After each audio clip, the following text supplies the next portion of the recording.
जो आपके electromagnetic induction और अल्टरनेटिंग करंट से जो टेस्ट लिया गया था, उस टेस्ट में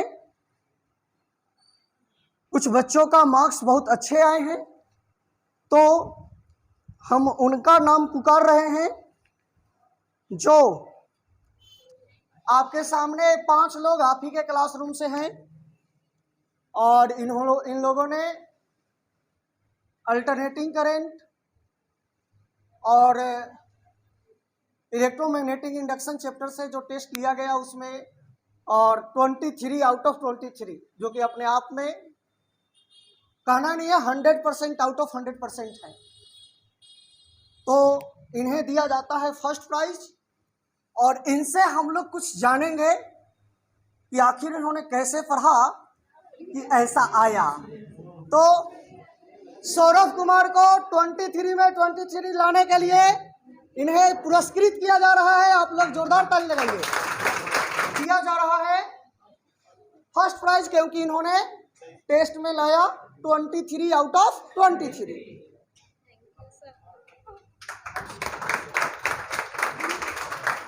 करने के लिए मतलब कि पहले हम लोग को रिवीजन ज़्यादा ज़रूरी होता है। कोई भी पढ़िए कम पढ़िए, लेकिन रिवीजन ज़्यादा करना पड़ता है, तभी आप अच्छा कर पाइएगा। Thank you. एग्जाम में 23 नंबर लाने के लिए इन्हें फर्स्ट प्राइज दिया जा रहा है। आप लोग जोरदार ताली बजाइए। अब और 2 लाइन बोलेगी कि आखिर ये कैसे पढ़ पाती है कि इतना अच्छा मार्क्स हर एग्जाम में आ पाता है। बस जो पढ़ाई होता है उसको घर पे जाके रिवीजन करते हैं और जैसे सर बताते वैसे वैसे उस पे चलते हैं और हमेशा ऐसे ही करते रहना चाहिए। ये साध्वी है और इसे भी 23 में 23 मार्क्स प्राप्त हुए हैं, तो इन्हें भी फर्स्ट प्राइज दिया जा रहा है। मैं साध्वी कुमारी पारामाउंट कोचिंग में पढ़ती हूँ बाई अर्जुन सर। पढ़ने का रूटीन अपने हिसाब से होना चाहिए कि आपको कब फ्री टाइम है, और ऐसा नहीं कि टाइम है, टाइम निकालना पड़ता है। जब इच्छा करे, रात में पढ़ना चाहो तो रात में पढ़ो, दिन में पढ़ना चाहो तो दिन में पढ़ो। बस रिलैक्स लेकर हर सब्जेक्ट के बाद 15-20 मिनट का गैप लेना चाहिए और उसके बाद नेक्स्ट सब्जेक्ट निकालना चाहिए पढ़ने के लिए, जिससे बेहतर समझ में आता है। और 2-4 बार याद करने के बाद उस चीज़ को 2-4 बार लिख कर भी याद कर लेना चाहिए, जिससे 95% समझ में आ जाएगा। थैंक यू सर, आपने मुझे 2 लाइन बोलने का मौका दिया। पलक को भी अल्टरनेटिंग करंट और इलेक्ट्रोमैग्नेटिक इंडक्शन चैप्टर का जो टेस्ट हुआ इसने 23 मार्क्स के एग्जाम में 23 मार्क्स लाया, जो कि एक बहुत बेस्ट मार्क्स ऑब्टेन किया है इन्होंने। इसके लिए इन्हें फर्स्ट प्राइज दिया जा रहा है। अब पलक बताएगी कि आखिर पढ़ा कैसे जाता है, और क्योंकि इनका जो रिजल्ट है यही नहीं, फिजिक्स में ही उतना ही बेहतर रिजल्ट आता है, केमिस्ट्री का भी हमने देखा है, और मैथ में भी उतना ही जबरदस्त परफॉर्मेंस रहता है। तो आखिर कैसे पढ़ पाती है कि इतना अच्छा रिजल्ट आ पाता है, 1-2 लाइन बताएगी।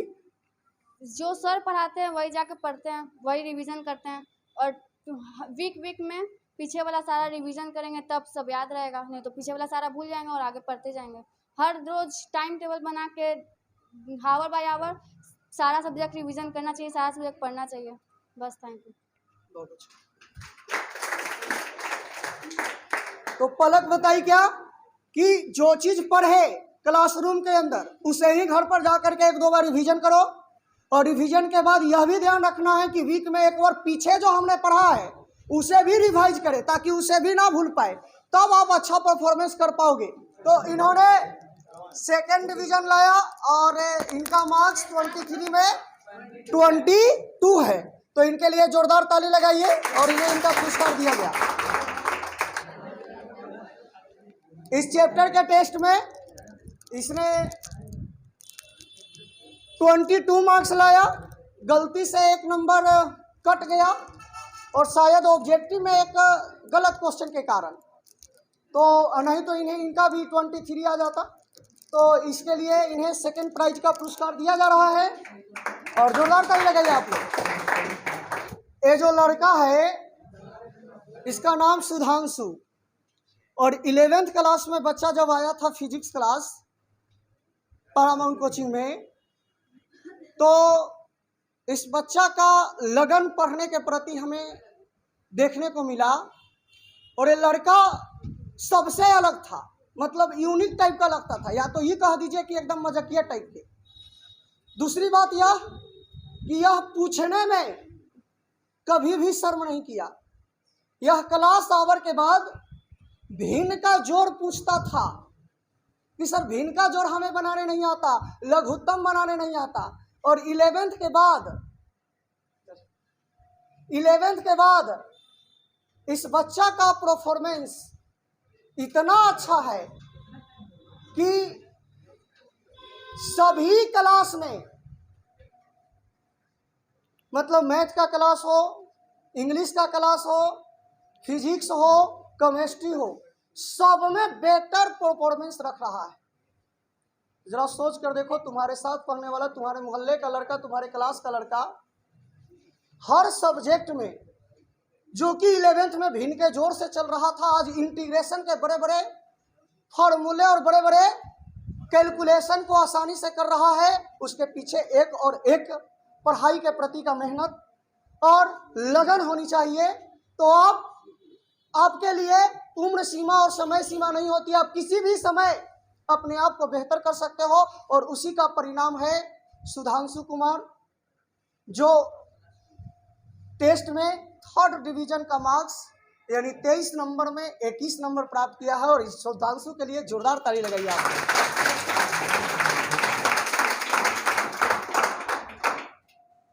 बताओ सुधांशु कैसे पढ़ता है, कैसे 11th में भिन्न का जोड़ सीखने वाला बच्चा आज इंटीग्रेशन के कैलकुलेशन को आसानी से कर पाता है। फिजिक्स में 2 लाइन भी नहीं पढ़ पाता था और आज आप ही के साथ बैठकर फिजिक्स के IRMS वाले फॉर्मूले को भी इसने प्रूफ किया और लाया है 23 नंबर में 21 मार्क्स। बताएगा सुधांशु?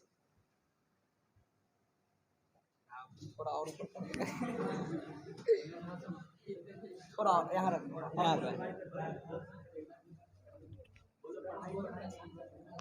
बोलने दो इसको। पढ़ाई केवल पढ़ाई के लिए नहीं होता, बल्कि एक एंजॉय हो, जिससे आप अच्छी तरह से उस चीज़ को समझ सके और क्लियर कर सके। क्योंकि सिर्फ पढ़ाई समझेंगे ना तो वो ज़्यादा दिन तक याद नहीं रहेगी। उसको एंजॉय लेते हुए पढ़ेंगे ना, वो हमेशा जन्म से लेके हो या मृत्यु तक वो हमेशा आपको कुछ न कुछ याद रहेगी। इस कारण से आपको यह हमेशा करते रहना चाहिए।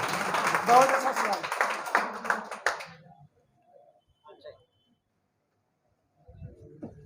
प्रज्ञा वर्मा ना, ये प्रज्ञा वर्मा है और इन्होंने 23 नंबर मार्क्स के एग्जाम में 21 मार्क्स लाई है और इन्हें 3rd प्राइज दिया जा रहा है। बोलो भी अच्छा, अगली बार फिर समय कम। एक तन्नू कुमारी और इन्होंने 21 मार्क्स लाया आउट ऑफ 23, तो इन्हें भी 3rd प्राइज दिया जा रहा है।